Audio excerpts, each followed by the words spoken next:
Canon C70 versus Canon C100 Mark II. A big difference between this video and the first video I posted is that this one is going to be edited and uploaded in 4K. Now, because the C100 Mark II only shoots in 1080 in the last video, I just edited in HD. This time I'm doing the inverse. I was hesitant to compare these in a 4K timeline because realistically, I usually edit and render in HD. Clients almost never ask for 4K deliverables. If I'm always delivering in 1080, why should we be judging it in 4K? But I have to say I was quite surprised when I saw them side by side in a 4K timeline. A few people in the comments last time commented that they wanted to see the footage in 4K so they could really pixel peep. So at the end of this video, after we do the comparisons, I'm going to show you a way to color the C70 CLOG2 footage that keeps even more dynamic range than the LUT from Canon does.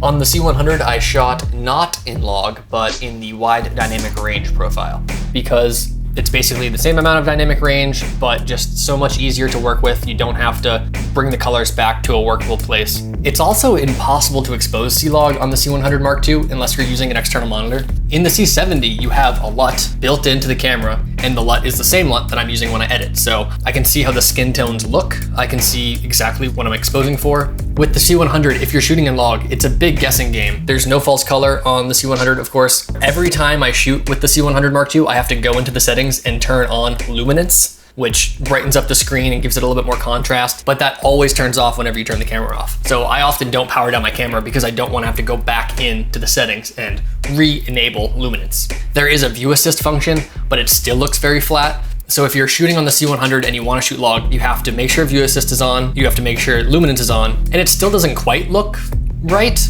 but it's like closer to a not log image. The workflow that I found works the best for me shooting log on that camera is I always just wave my hand in front of my face, or I have the talent wave their hand in front of their face, and I look for the motion in the waveform, and I try to expose that area to around just under 60 IRE.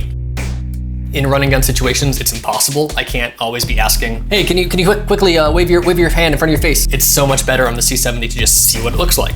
So for all those reasons, we are not shooting C-Log on the C100. A commenter pointed out in my last video that the DGO sensor in the C70 is fully utilized at its native ISO, and you're really not making the most of it if you up it. So my tests that went up to 1600 ISO were kind of misguided. So thank you for pointing that out. Everything shot here on the C70 was shot at 800 ISO. In all of these split screens, I've added a little bit of extra saturation to the C100 because it's just a little bit less saturated out of camera than the C70 is when you apply the LUT. And then on the C70 footage, after the LUT, I have added a little bit of sharpening. The C100 has a little bit of detail enhancement and sharpening baked into that profile. So to put them on a more level playing field, there's a little bit of sharpening added to the LUT on the C70 footage.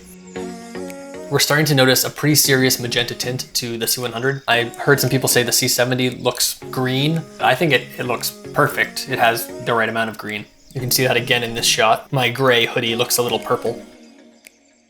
The extra color information on the C70 is leading to more pleasing skin tones because the reddishness in my nose and the blotchiness in my skin is really accentuated in the C100 footage.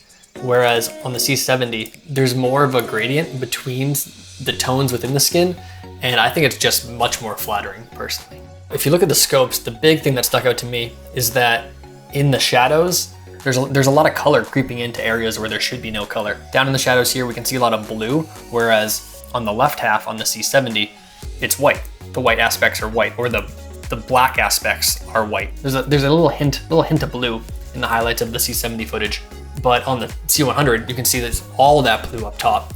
And then if you look at the shirt section, the C70 just nails it. Like that's all white because it's a white shirt. Now I was exposing for the window. Now I'm exposing for the face. A lot more detail in the C70, but colors look pretty similar. If I was in a 1080 timeline, I'm sure they'd look nearly identical. The wider you get, the more you notice the lack of detail on the C100. There's almost no detail in the rocks, and the C70 is just so crisp. Another place where we can really see the extra detail in the C70. We're also getting a little taste of the improved autofocus on the C70. These videos so far have just focused on image quality, but if we're going to talk about usability, which I want to for a quick second, the autofocus on the C70 with face tracking is just so much easier to work with. With the C100, you can only use autofocus if you're focusing in the direct middle of the screen. And very, very rarely am I framing something where my subject is direct center Dynamic range is pretty similar, but when you put them side by side, you notice, yes, we're losing a little bit of the sky in the C100 again, whereas those extra stops are retained in the C70.